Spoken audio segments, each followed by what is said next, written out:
अस्सलाम वालेकुम, मैं हूं आदिल शाहज़ेब। मुल्क की सियासत में इस वक्त इंतहाई तनाव जो है वो हमें नजर आ रहा है। एक तरफ तहरीक इंसाफ, दूसरी तरफ तमाम सियासी जमातें, और दोनों तरफ से ही एक दूसरे के खिलाफ सियासी माजराई जारी है। जहां जिसका जोर चल रहा है वो एक दूसरे के खिलाफ चला भी रहा है, एक दूसरे को गद्दार करार दिया जा रहा है, और ये तूफान बदतमीजी किसी तौर कम होता हमें नजर नहीं आ रहा। शहबाज गिल की गिरफ्तारी के बाद उनकी गुफ्तगू की तो हर तरफ से मजम्मत की जा रही है। तहरीक इंसाफ के कई अहम रहनुमा उनके बयान को डिसऑन भी कर रहे हैं, और यहां तक कहा जा रहा है कि यह पार्टी पॉलिसी नहीं थी। लेकिन यह भी रिपोर्ट हुआ है कि खुद शहबाज गिल ने अपने बयान को ना सिर्फ दौरान तफ्तीश तस्लीम किया है, क्योंकि आवाज़ ही उनकी थी, उनका ही बयान था, बल्कि वो उसे पार्टी पॉलिसी के मुताबिक भी करार दे रहे हैं। लेकिन ये तो तफसीलात तभी सामने आएंगी जब इस पर ऑफिशियल कोई वर्जन आए। साथ ही ये खबर भी है कि शहबाज गिल को आर्मी एक्ट 31D के तहत कोर्ट मार्शल भी किया जा सकता है। आज शहबाज गिल के ड्राइवर की जो अहलिया हैं उनको गिरफ्तार किया गया, जिसकी मजम्मत भी की जा रही है और होनी चाहिए भी। इस गर्मा गर्मी के दौरान एक और अहम मसला, बल्कि इसे कौमी सलामती और सिक्योरिटी के लिए बड़ा चैलेंज कहा जाए तो कम ना होगा, वो मामला है कलअदम तहरीक तालिबान पाकिस्तान की स्वात और साबिका कबायली इलाकों वापसी का, रीग्रुपिंग का। पुख्तूनख्वा के इलाकों में मुबैना तौर पर तालिबान की वापसी की खबरों से वहाँ की आवाम में एक खौफ भी फैल चुका है, जबकि मटा स्वात के इलाके में TTP की सरगर्मियों की इतलात के साथ साथ कुछ ऐसी वीडियोस भी सरफेस हुई, सामने आई, जो बाइस तशवीश भी हैं। और यही सवालात हमने कल वज़ीर दिफा ख्वाजा आसिफ के सामने रखे, उनका जवाब सुनिए। लेकिन जो मौजूदा इस वक्त हालात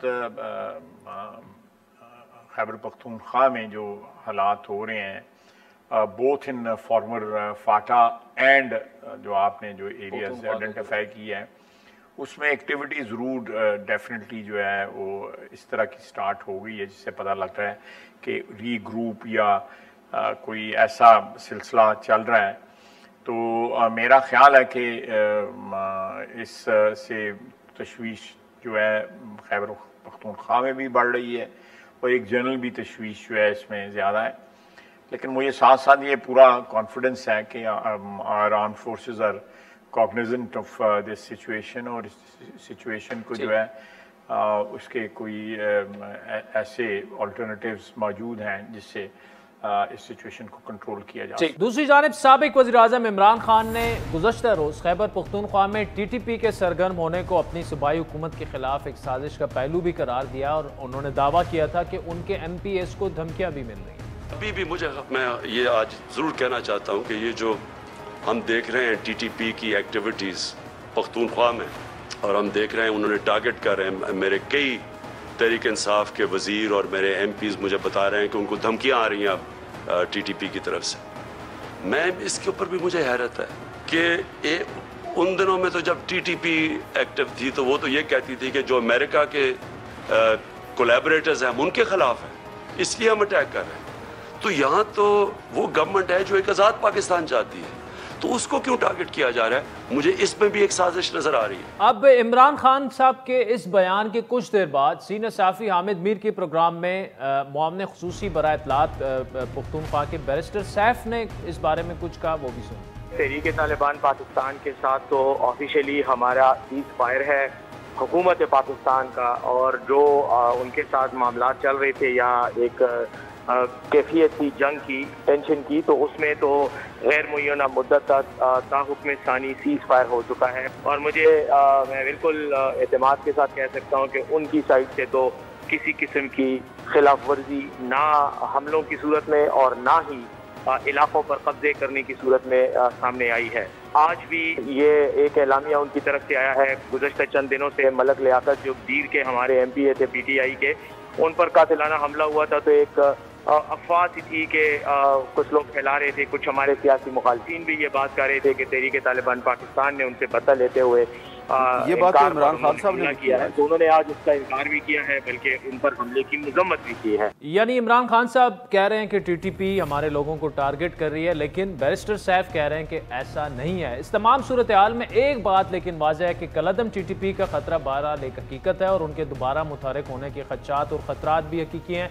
इस सूरत हाल के बाद इलाके में खौफ की एक फिजा भी है, ख़ास तौर पर मकामी लोग परेशान हैं। फौजी ऑपरेशंस के बाद इलाके में जो अमन कायम हुआ था, कहीं वो तो खुदा न खास्ता ख़त्म ना हो जाए। साथ ही एक और अहम मामला यह है कि पुख्तूनख्वा हुकूमत ने अमरीकी सफ़ीर के दौरे से पहले इमरान खान साहब से बाकायदा इजाज़त ली थी, जबकि आज ये भी रिपोर्ट हो रहा है कि वज़ीर आला KP महमूद खान ने अपने फ़ोन से इमरान खान और अमरीकी सफ़ीर की बात भी कराई। इन खबरों में कितनी सच्चाई है, कितनी हकीकत है, तफसीली गुफ्तगू करेंगे। तहरीक इंसाफ के रहनुमा साबिक वज़ीर मुमलिकत बराए पार्लिमानी उमूर अली मोहम्मद खान साहब हमारे साथ मौजूद है, जबकि आगे चलकर पुख्तूनख्वा हुकूमत के तर्जुमान और मुआवन ख़ुसूसी बराए इत्तलात बैरिस्टर सैफ भी हमें ज्वाइन करेंगे, जबकि पुख्तूनख्वा से ही सीनियर सहाफ़ी अकील यूसुफजई भी हमें आगे चलकर ज्वाइन करेंगे। जबकि प्रोग्राम के आखिरी हिस्से में साबिक चेयरमैन पैमरा अफसार आलम से भी हम गुफ्तगू करेंगे। अली मोहम्मद खान साहब, गुफ्तगू का आगाज़ आपसे करेंगे। Thank you so much for joining अस। पहले तो जो शहबाज गिल साहब की स्टेटमेंट थी, जो उनका इंटरव्यू था, उसको आपके काफ़ी सीनियर जो लीडर्स हैं उन्होंने डिसोन भी किया और ये उन्होंने कहा कि ये पार्टी पॉलिसी नहीं है। किसी ने दबे अल्फाज में कहा, किसी ने खुलकर कहा। आप क्या समझते हैं कि उन्होंने जो कुछ कहा, क्या ये पार्टी पॉलिसी थी और उन्होंने लाइन लेके ये सारी बातें की? बिस्मिल्लाहिर्रहमानिर्रहीम, अल्लाहुम्मा सल्लि व सल्लिम मुबारक अला सय्यिदिना मोहम्मद। बहुत शुक्रिया। सबसे पहले तो मैं ये कहूँगा कि जो डॉक्टर साहब ने बात की है, शहबाज साहब ने, पार्टी पॉलिसी नहीं है।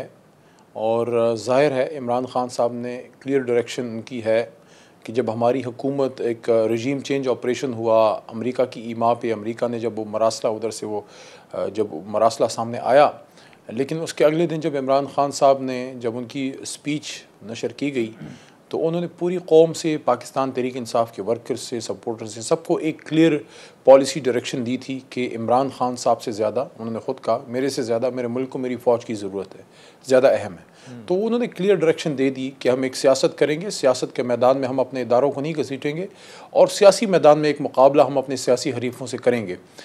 मैं समझता हूँ कि डॉक्टर साहब से अल्फाज के चुनाव में गलती हुई है और बहरहाल वो एक मुहब्ब वतन पाकिस्तानी हैं और जज्बात में बात हो भी जाती है। मैं उसको डिफेंड तो नहीं करता, लेकिन ये ज़रूर कहना चाहूँगा कि माजी में मियाँ मोहम्मद नवाज शरीफ साहब और मरीम बीबी से और farmer defence minister Khwaja Sahab से, बहुत से लोगों से ऐसी गुफ्तगू हुई है।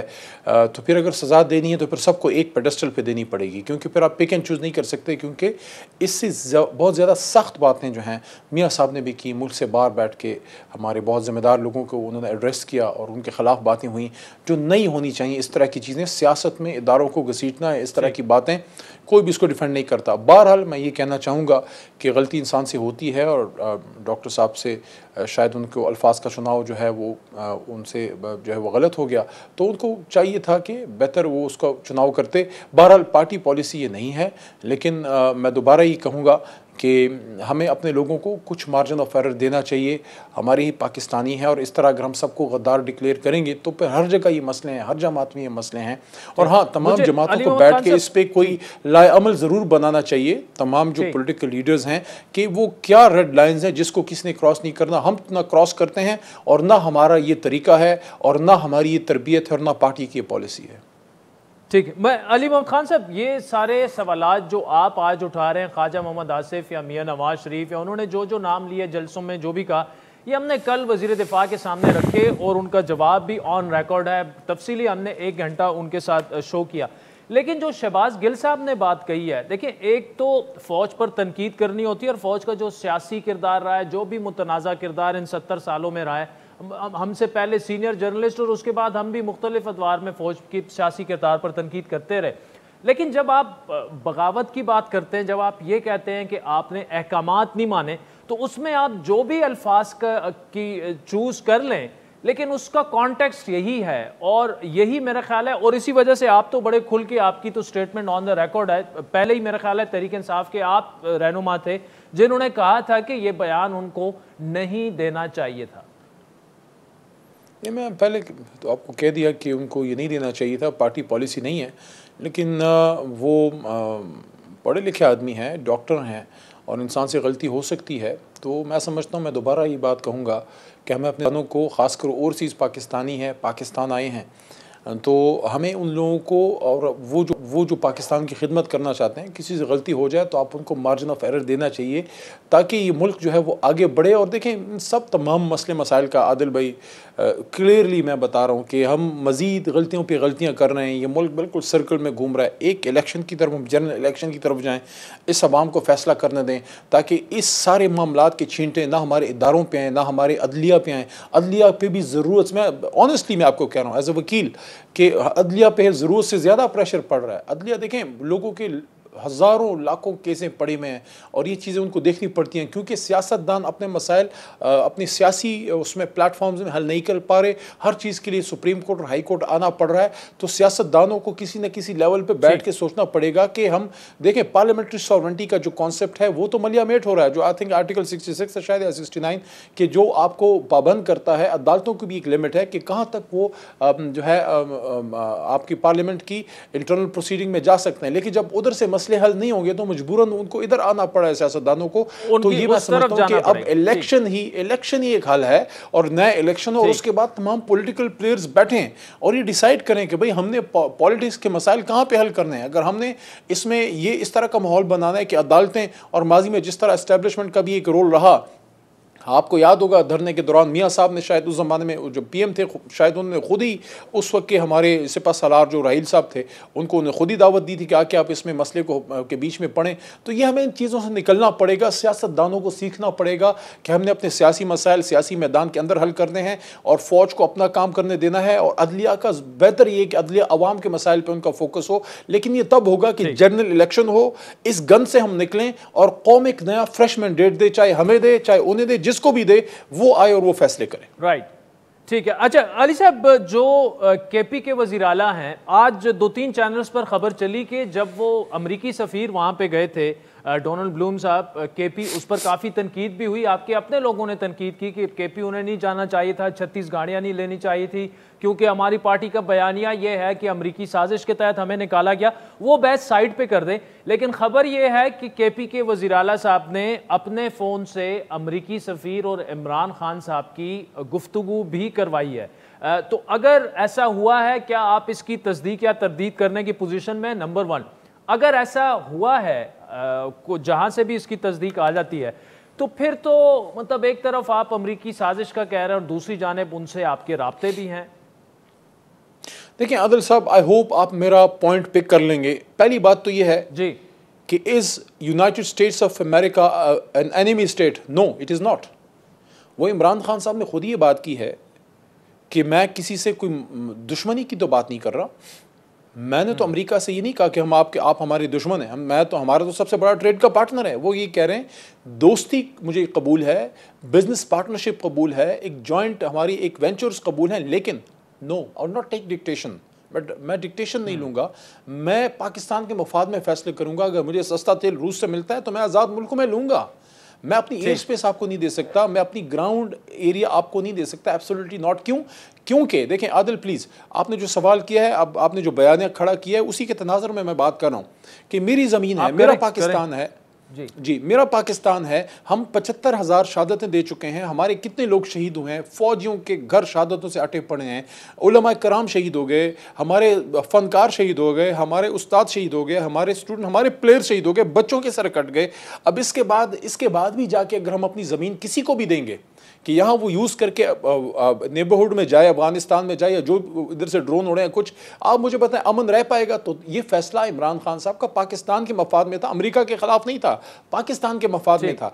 तो मुझे तो इसमें कोई अजीब मुझे नहीं लग रहा कि, ठीक है सुने, मुझे इसमें कोई अजीब नहीं लग रहा कि मेरे सूबे का वजीर, सुने मेरी बात, शुक्रिया, कि मेरे सूबे का वजीर आला अगर वो एक अमेरिका के सफ़ीर से मिलता है तो क्या अमेरिका के सफ़ीर से मिलना कोई गैर आईनी है? ये उस बयानी के ख़िलाफ़ नहीं है, ये उस बयानी को तक़वियत देता है कि अगर आप हमसे बात करेंगे एक ट्रेड के लिए, एक ज्वाइंट कोऑर्डिनेशन के लिए तो हम हाजिर हैं, लेकिन अगर आप अड्डे मांगेंगे तो सॉरी, अगर आप एयर स्पेस मांगेंगे तो सॉरी, अड्डे अगर आप हम मांगेंगे पे तो कदम लगाएंगे नॉट होगा, ठीक है। अगर आप कदम लगाएंगे कि रूस से ताल्लुक मत रखो, चीन से मत रखो, सॉरी ये नहीं होगा, दोस्ती करनी है तो आओ। और दूसरी आखिरी बात, आपने पूछा कि फोन पे बात हुई है सारा, I am not privy to it, मुझे नहीं पता। अगर वज़ीर आज़म इमरान खान साहब की अगर बात हुई भी है तो वो एक दोस्त मुल्क के सफीर से बात कर सकते हैं, और उनको अगर उन्होंने ये कोऑर्डिनेट किया है, जिसका मुझे नहीं पता कि कोऑर्डिनेट हुआ या नहीं, लेकिन अगर किया है कि भाई आपका डेविड लू जो है वो किस तरह की बातें करता है, या अमेरिका को हमारे साथ एक दोस्ती का ताल्लुक रखना या मास्टर सर्वेंट का, तो अगर कहा भी है, आपका अगर कहा भी है तो ठीक है। आ गया कि अगर उन्होंने अपने नुकात वहां भेजे कि जनाब आपने क्या अमेरिका दोस्त मुल्क है, ठीक है, अगर हाँ, लेकिन हम डिक्टेशन नहीं लेंगे, हम उसकी डायरेक्शन पे मुल्क नहीं चलाएंगे। हाँ, दोस्ती का ताल्लुक रखेंगे, ट्रेड करेंगे, कोऑर्डिनेशन करेंगे, जॉइंट मिलिट्री वेल्चर्स करेंगे, लेकिन डायरेक्शन नहीं लेंगे। डायरेक्शन अपने मुल्क की मफाद में लेंगे, जो पाकिस्तान के इदारों, हमारी मुल्क की सालमियत के लिए जरूरी है। ठीक है। अली साहब, ये जो सूबाई गवर्नमेंट है आपकी और फिर खान साहब का वर्जन है, उसमें गैप नजर आ रहा है when it comes to TTP. आपका जो अपना गांव है मर्दान, वो भी ज्यादा दूर नहीं है स्वात से, लेकिन खान साहब ये कह रहे हैं कि मेरे लोगों को टीटीपी टारगेट कर रही है, और बैरिस्टर सैफ साहब कह रहे हैं हमारे उनसे मुज़ाकरात हैं, सीज फायर है, कोई टारगेट नहीं करा। एक तो ये कि ग्राउंड सिचुएशन आपके मुताबिक क्या है इस वक्त? केपी में रीग्रुपिंग हो रही है, डिफेंस मिनिस्टर भी कह रहे हैं हो रहे हैं, वहां के एनालिस्ट जर्नलिस्ट भी कह रहे हैं रीग्रुपिंग वहां पे हो रही है। Over to you now. देखिए, ख्वाजा साहब का आपने मुझे बयान सुनाया, एक चीज़ तो मेरी रिक्वेस्ट है ख्वाजा आसफ साहब से भी, और उनके जो इंटीरियर मिनिस्टर राना साहब तो आजकल अपने वो औसान में नहीं है, पता नहीं वो किन आसमानों में उड़ रहे हैं। आपसे पहले भी बहुत से वज़ीर दाखिला आए और आपके बाद भी बहुत आएंगे। Graveyard of the world is full of indispensable people. तो खुदारा ज़रा अपने जामे में वापस आएँ, और ये जो आपने आज ये बच्ची के साथ किया है, जो हमारे शहबाज गिल साहब के ड्राइवर की वाइफ हैं, इस तरह कम अज़ कम नहीं करते। तो मैं ये कहना चाहूँगा कि जितने भी इनके ज़िम्मेदार अहदेदार हैं, तमहीद मैंने इसलिए बांधी है कि जहाँ पाकिस्तान की नेशनल सिक्योरिटी की बात हो, लोगों की ज़िंदगियों की बात हो, वहाँ सियासत प्लीज़ ना करें, ना वो करें ना हम करें। देखिए, हम बड़ी कीमत चुका चुके हैं। मेरी ज़िंदगी में मेरे वालिद साहब फौत हुए, उनके फौतगी के 2 महीने बाद मेरा इलेक्शन था, और मेरी ज़िंदगी का बहुत बड़ा सदमा था। वालिद साहब, उनको जब कब्र में लहद में उतारा, खुद जनाजा पड़ा, मेरी आंखों से इतने आंसू नहीं गिरे होंगे जितना आर्मी पब्लिक स्कूल का जब वाक़या हुआ है। मैं ज़िंदगी में अगर बहुत रोए हूँ तो इस वाक़े पे, और आप भी रोए होंगे कि हमारी ज़िंदगी का बहुत बड़ा सानिया था। इसी तरह हमारे उलमा कराम, हमारे फौजी जवान, ये हमारे इधर एक हाफिज़ कुरान जनरल जो है वो पिंडी में मेरे ख्याल में शहीद हुए थे। हमारे जनरल नियाज़ी साहब ने दीर के इलाके में कहीं ऊपर जाके उनकी शहादत हुई थी। सिपाही से जनरल तक शहादत हैं। मुफ्ती शाह मिज़ाई साहब को देख लें, हमारे जो मौलाना हसन जान साहब की लिस्ट लंबी है। बिल्कुल अली साहब, रैप अप करना है, कहना चाहता हूं आपका ये जवाब जरूर चाहिए मुझे। जी, मैं ये कहना चाहता हूं कि इस वक्त हम कोई भी रिस्क नहीं ले सकते। जिस लेवल पे लोग बात कर रहे हैं उस लेवल का मसला नहीं है। वज़ीर आला खैबर पख्तूनख्वा जो महमूद खान साहब का खुद सवात से ताल्लुक़ है, मुराद सईद साहब का भी स्वात से ताल्लुक़ है। महमूद खान साहब का मुकम्मल कंट्रोल है सूबे पे, मामलात कंट्रोल में है, लेकिन कहीं कुछ मसलों की निशानदेही हो रही है जो इमरान खान साहब ने जिसकी तरफ इशारा किया है। जहाँ तक आपने उनकी बात की है बैरिस्टर सैफ साहब की, वो ज़ाहिर है सूबाई हुकूमत की तर्जुमान है, लेकिन मेरे लिए ज़्यादा अहम बात मेरे लीडर इमरान खान साहब की है कि अगर उन्होंने आपको कोई निशानदेही की है तो उस पर फेडरल हमारे इंटीरियर मिनिस्टर साहब, हमारे फेडरल डिफेंस मिनिस्टर साहब और हमारी जो सूबाई हुकूमत है उनको कोऑर्डिनेशन के सपोर्ट में देनी चाहिए सूबाई हुकूमत को, क्योंकि बहरहाल सूबाई हुकूमत की कुछ लिमिटेशंस होती हैं, बॉर्डर एरियाज वगैरह जो है उसमें आपको फेडरल गवर्नमेंट की सपोर्ट चाहिए। कुछ मसले मसाइल हैं जिसकी तरफ खान साहब ने इशारा किया है जो बाद में ज़्यादा वो मसले बन सकते हैं, इसलिए वक्त है कि सूबाई हुकूमत को मरकजी हुकूमत फुल सपोर्ट करे और उस पर वो बैठें ताकि मसला आगे ना बढ़े। बहरहाल कंट्रोल महमूद खान साहब का, वज़ीर आला साहब का मुकम्मल है इंशाल्लाह। कोई ऐसा नहीं है कि उस तरह का लेवल का हो जाएगा, लेकिन अगर वक्त पे इमरान खान साहब आपको बता रहे हैं तो उस पर फेडरल गवर्नमेंट को नोटिस लेना चाहिए। चले अली मोहम्मद खान साहब, thank you so much for joining अस। नाज़रीन, वक्त चाहते हैं एक ब्रेक के बाद आपसे दोबारा मुलाकात करते हैं और यही जो तहरीक तालिबान पाकिस्तान की दोबारा रीग्रुपिंग की बात है इस पर तफसीली बात करें। वेलकम बैक नाज़रीन। खैबर पख्तूनख्वा में मौम खसूसी बराए इत्तलात वज़ीर आला साहब के बैरिस्टर सैफ हमारे साथ मौजूद है। बैरिस्टर साहब, thank you so much for joining अस। पहले तो ये बताइएगा, कल इमरान खान साहब ने ये कहा कि हमारे कुछ लोगों को तहरीक तालिबान कलदम जो है तंजीम है वो टारगेट कर रहे हैं। फिर आपका हामिद मीर साहब के साथ जो इंटरव्यू हुआ उसमें आपने कहा कि नहीं, इनका कोई लेना देना नहीं है, वहाँ पे सीज फायर है और आप बड़े सर्टन होके कह रहे थे। तो ये तजाद हमें क्यों नज़र आ रहा है, उस पर काफ़ी आज सोशल मीडिया पर लेदे भी हुई कि इमरान खान साहब कुछ और कह रहे हैं कि टीटीपी टारगेट कर रही है, और सूबाई हुकूमत इमरान खान साहब की कुछ और कह रही है कि नहीं जी वहाँ तो सीज़ फायर है और टीटीपी की कोई जिम्मेदारी ना कबूल की है ना वो करेंगे क्योंकि हमारा उनके साथ सीज़ फायर है। देखें, बात यह है कि जो मैंने बात की थी, मैंने एग्जैक्टली वही कहा जो सिचुएशन है, और मेरी किसी भी बात का अगर आप पूरा तज्जिया करें तो इमरान खान साहब के अल्फाज से कोई तजाद नहीं था, कोई कॉन्फ्लिक्ट नहीं था। सिर्फ मसला यह है कि सोशल मीडिया पर लोग बगैर सियाक़ो सबाक़ को समझे, बगैर गहराई में गए, तो गहराई का इल्म तो होता नहीं है, तो वो अल्फाज को फिर देख कर और उससे अपना मतलब लेके आगे बात चला देते हैं। मैंने ये कहा था कि तहरीक तालिबान पाकिस्तान, जो कि एक जिसके हेड का नाम मुफ्ती नूर वली है, हमारे साथ इन्वॉल्व है और हमारा उनके साथ है।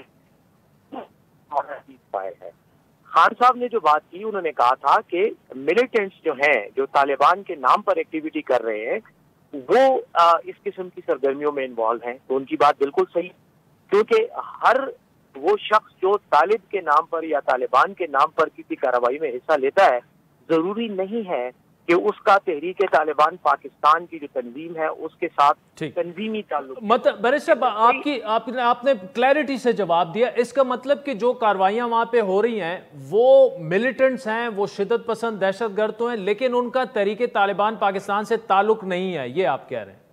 बिल्कुल, क्योंकि तहरीक तालिबान पाकिस्तान ने तकरीबन हर उस अमल की तरदीद की है जो उन पर इल्जाम लगाया गया है। मसलन मलक लियाकत जो पीटीआई के एमपीए पर हमला हुआ, उसकी उन्होंने तरदीद की और बल्कि मजम्मत भी की। उससे पहले मोहम्मद में जो वाकया हुआ, मोहम्मद एजेंसी में 2 नौजवानों को कत्ल किया गया, उन पर इल्जाम था, उन्होंने भी उसकी तरदीद कर दी।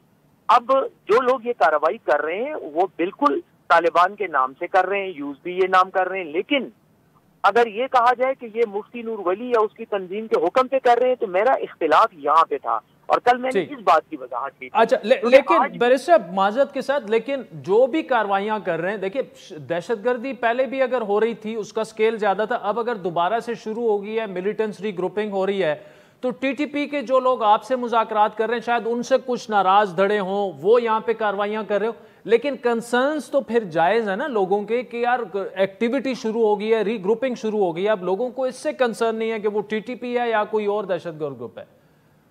जी बिल्कुल, मैं यही तो बात कर रहा हूँ, और इसीलिए मैंने कहा कि इमरान खान साहब ने जो कल बात की, उन्होंने बिल्कुल दुरुस्त बात की। उन्होंने कहा कि वही मिलिटेंसी की तरफ उनका इशारा था कि वो जो कार्रवाइयां कर रहे हैं वो बिल्कुल लोगों को धमकियां भी दे रहे हैं, भत्तों के लिए भी फोन कर रहे हैं, सब कुछ कर रहे हैं, और हम उसके बारे में बिल्कुल कॉन्शियस हैं, और हमने उनके खिलाफ मुकम्मल तौर पर कार्रवाई करने के इकदाम कर रहे हैं। और खैबर पुख्तूनख्वा में खास तौर पर स्वात में गुज़श्ता दिनों जो वाक़यात हुए, उनके सदेबाग के लिए सूबाई हुकूमत अब कार्रवाई करने लगी है। तो मिलिटेंट्स तो जो सीज फायर की खिलाफ वर्जी कर रहे हैं उनके खिलाफ हम भी कार्रवाई कर रहे हैं। ठीक है। अच्छा बैरिस्टर साहब, ये बताइएगा कि जो यूएस एम्बेसडर आए केपी, कहा जा रहा है कि वज़ीर आला केपी महमूद खान ने वीडियो कॉल के जरिए उनकी इमरान खान साहब से बाकायदा मुलाकात, मतलब बातचीत करवाई। आप इसकी तस्दीक या तरदीद करेंगे? नहीं जी, मैं तो इसकी तरदीद करता हूँ, और उसकी वजह यह है कि मेरे मालूमात के मुताबिक तो ऐसी कोई बात नहीं हुई।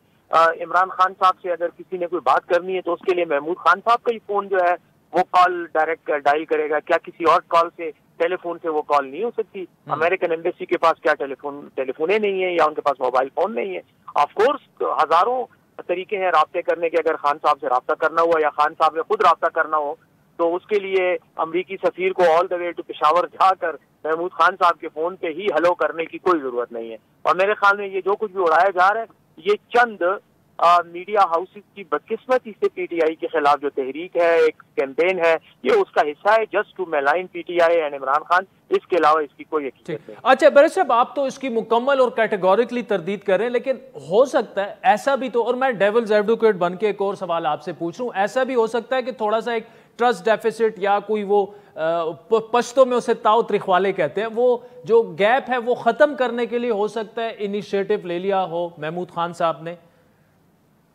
देखिए आदिल, मैं फिर ये बात करूंगा कि अगर ताऊ त्रिखवाले वाली ही बात हो और उसको खत्म करने की भी जरूरत हो, तो क्या उसके लिए और तरीकाकार नहीं हो सकता? क्या इस्लामाबाद में ही हमारा पीटीआई के कोई रहनुमा जो है उस जाकर उनके साथ बात नहीं कर सकता। मैं कर सकता हूँ, अगर मुझे कहा जाए तो मैं जाके राब्ता करके उनको कहूंगा और मसला हल करने की कोशिश करूंगा, लेकिन ऐसी ही नहीं है। और इस बात को खामखा में एक जो है ना बढ़ा चढ़ा के पेश सिर्फ इसलिए किया जा रहा है ताकि इमरान खान साहब की क्रेडिबिलिटी को डेंट किया जाए, उनका जो नैरेटिव है अमेरिका के हवाले से उसको जो है वो एक किस्म का उसमें शक और शुभात पैदा किए जाए। इसके अलावा इसकी कोई हकीकत नहीं। बैरिस्टर साहब, इसी से जुड़ा एक और सवाल कि जब अमेरिकी एम्बेसडर आ रहे थे तो क्या इमरान खान साहब से सूबाई हुकूमत ने प्रायर परमिशन ली थी, बाकायदा उससे पहले इजाज़त ली थी कि वो यहाँ पर आ रहे हैं तो आपकी मर्जी अगर है तो हम उनको बुला लेते हैं, अदरवाइज नहीं बुलाते, ऐसा कुछ हुआ? देखें, एक जो है पीटीआई की एक पॉलिसी है ऑफिशियल, और वो अमेरिका के इस इकदाम का जो रेजीम चेंज का उनका की कोशिश थी, साजिश थी, जिसके नतीजे में मौजूदा ये इम्पोर्टेड हुकूमत बरसर इक़्तिदार आई। एक वो बयानिया है, उस पर पीटीआई आज भी खड़ी है, कल भी खड़ी थी और आइंदा भी खड़ी रहेगी। दूसरी बात है खैबर पुख्तनख्वा की हुकूमत की सरकारी कमिटमेंट्स। देखें, we are part of the state of Pakistan, और उसकी तरह पाकिस्तान के साथ जिन मुल्कों के मुआहदे हैं उन मुआहदों के तहत एक ऑफिशियल सरकारी लेवल पर एक इंटरेक्शन हुआ है।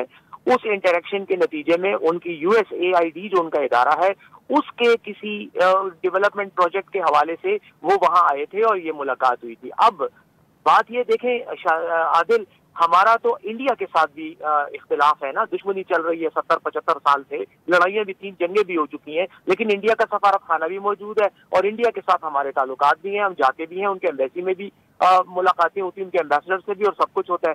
तो इससे ये नतीजा निकालना कि पीटीआई का जो अपना पॉलिटिकल बयानिया है उसमें कोई तब्दीली आई है तो मैं उससे डिसएग्री करूंगा। अलबत्ता गवर्नमेंट के लेवल पर एक इंटरेक्शन जो है वो हुआ है और उससे कोई इनकार कर नहीं। इमरान खान साहब से इसकी इजाजत नहीं ली गई थी, आप ये कहते हैं?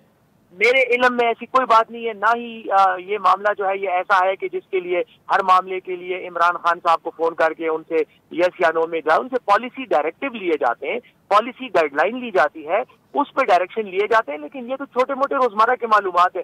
कोई आया, उसने आपके साथ हाथ मिलाया और आपको गाड़ी की चाबी पकड़ा दी, या आपने उसके साथ किसी MOU के साइन कर दिए, और वो भी स्टेट टू स्टेट, तो उसमें तो खान साहब ना इन्वॉल्व होते हैं और उन्होंने खैबर पुख्तनख्वा की हुकूमत पर एतमाद है उन्हें, इसलिए। लेकिन अगर पार्टी का कोई मामला होगा तो फिर डेफिनेटली, और हुकूमत का कोई ऐसा मामला जिससे पार्टी की पॉलिसी इन्वॉल्व हो, तो वहां तो उनसे गाइडलाइन और अहकाम लिए। ठीक है बैरिस्टर साहब, आखिरी सवाल आपसे कि ये तो आप बहैसियत तर्जुमान आपने जो कहा, मैं तो उससे जितनी आप क्लैरिटी के साथ जवाबात दे सकते हैं आप उस दे रहे हैं, लेकिन फिर श्री मज़ारी साहिबा एक ट्वीट करती हैं कि ये अमरीकी सफ़ीर कहाँ तोरखम पहुंच गया है और कैसे पहुंचा दिया गया है और इन्होंने साजिश की, ये पूरा सारा। तो आपके अपने लोग जब सवाल उठाएंगे तो फिर जाहिर बात है जर्नलिस्ट का भी फिर राइट यही है कि आपसे सवाल पूछें कि एक तरफ आप उनको सरकारी मेहमान बना रहे हैं, जो आपकी वैलिड बात है कि हमारे उनके साथ डिप्लोमेटिक नॉर्म्स एंड रिलेशंस हैं जो भी हैं, लेकिन फिर आपकी पार्टी के अपने लोग क्यों सवाल इस पर उठा रहे हैं? आदिल देखें, श्री मज़ारी साहिबा एक इंटरनेशनल अफेयर्स को समझने वाली खातून है, फॉलो करती है इंटरनेशनल डेवलपमेंट को। अमेरिकी सफीर का KP आना और बॉर्डर पे जाना तोरखम पे, वो यकीनन उनकी नजर से होगा, और उस पर इस वाक़े पर उन्होंने अपने पर्सनल ख्यालात का इजहार किया, उन्होंने अपने वो ट्वीट की। अब वो ट्वीट उनका एक पर्सनल ओपिनियन है जो उन्होंने ट्वीट के जरिए एक्सप्रेस किया। ये पार्टी की पॉलिसी है या नहीं है उसके साथ उसका कोई ताल्लुक नहीं है, पहली बात। दूसरी बात यह है कि जहां तक तोरखम बॉर्डर को विजिट करने का ताल्लुक है, आपको पता है कि बॉर्डर्स की मैनेजमेंट ये सूबाई हुकूमत का नहीं, वफाकी हुकूमत का मैंडेट है और मामला है। वो वहाँ वफाकी हुकूमत के कहने पे गए हैं, उनकी इजाजतों से गए हैं, और वहां पर उनको जो चीजें दिखाई गई वो सूबाई हुकूमत की जुरिस्डिक्शन और हुदूद से बाहर है। श्री मज़ारी साहिबा ने अगर कोई एतराज किया भी है तो वो उनके ख्याल में वफाकी हुकूमत का एक ऐसा इक़दाम नहीं होना चाहिए था, उस पर उन्होंने एतराज किया है, and she is every right to have this opinion. Barrister साहब thank you so much for joining us. इस वक्त बैरिस्टर साहब भी कर रहे हैं और हमारे पास टाइम खत्म हो गया था, वरना सवालात जो हैं 3-4 बड़े अहम और भी रहते थे। तो वक्त हुए चाहता है एक ब्रेक का नाज़रीन, जिसके बाद अबसार आलम साहब साबिक चेयरमैन पेमरा हैं, वो हमें ज्वाइन करेंगे हमारे साथ।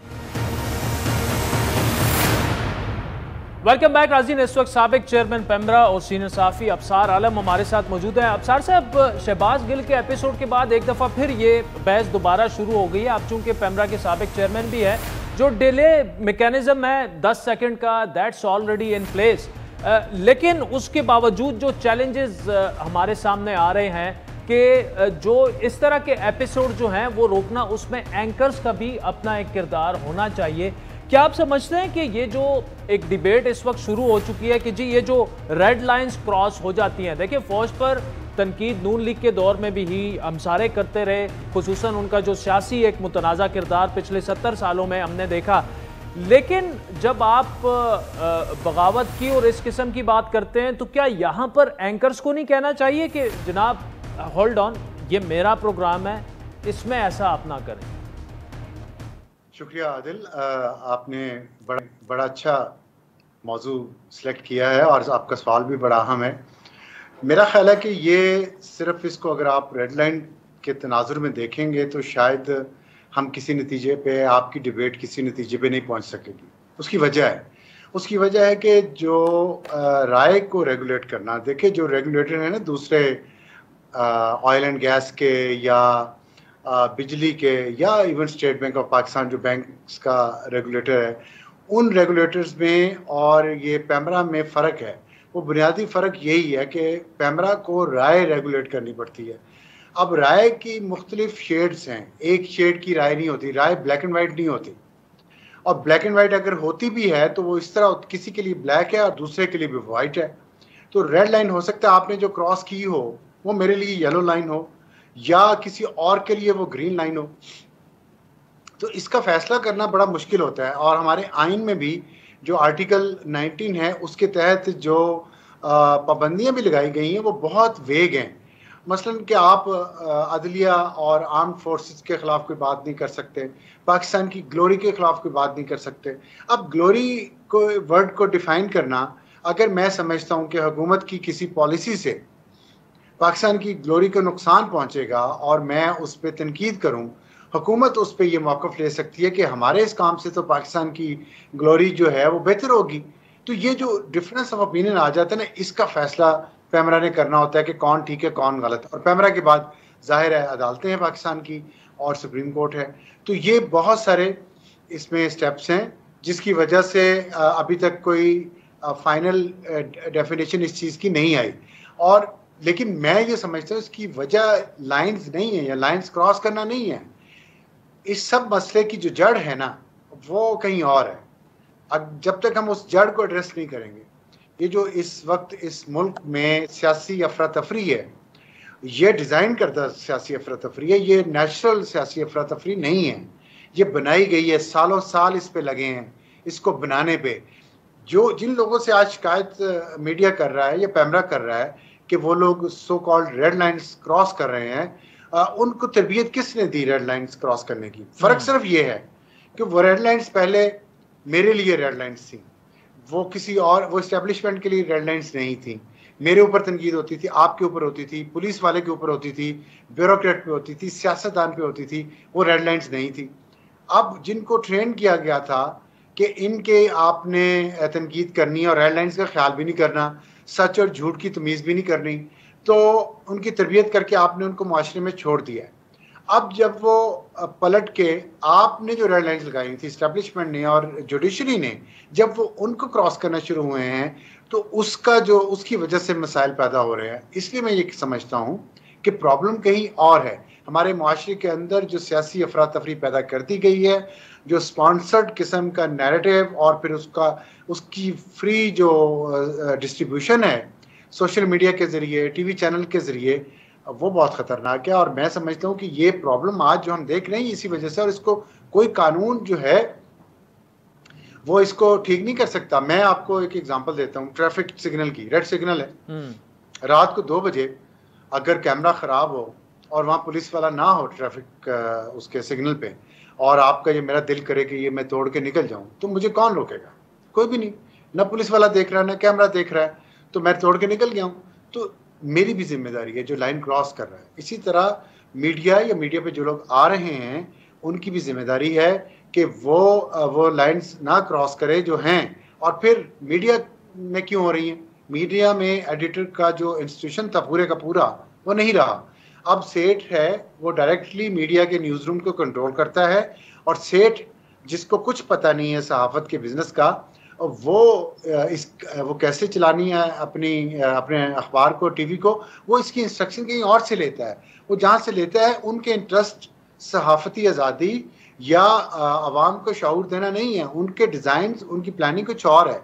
तो ये जो प्रोफेशन का बुनियाद ही ख़त्म कर दी गई है, ये सहाफ़त रही नहीं। तो अब आप जो टीवी चैनल से, जो टेलीफोन की स्क्रीन से निकल रहा है बाहर, आप समझते हैं कि उस पर सहाफ़ती उसूल लागू कर देंगे या कानून लागू कर देंगे? तो अबसार साहब, आप सब हमारे साथ रहिएगा। एक छोटा सा नाज़रीन छोटी सी ब्रेक लेते हैं, जिसके बाद अबसार आलम से गुफ्तगू जारी होगी।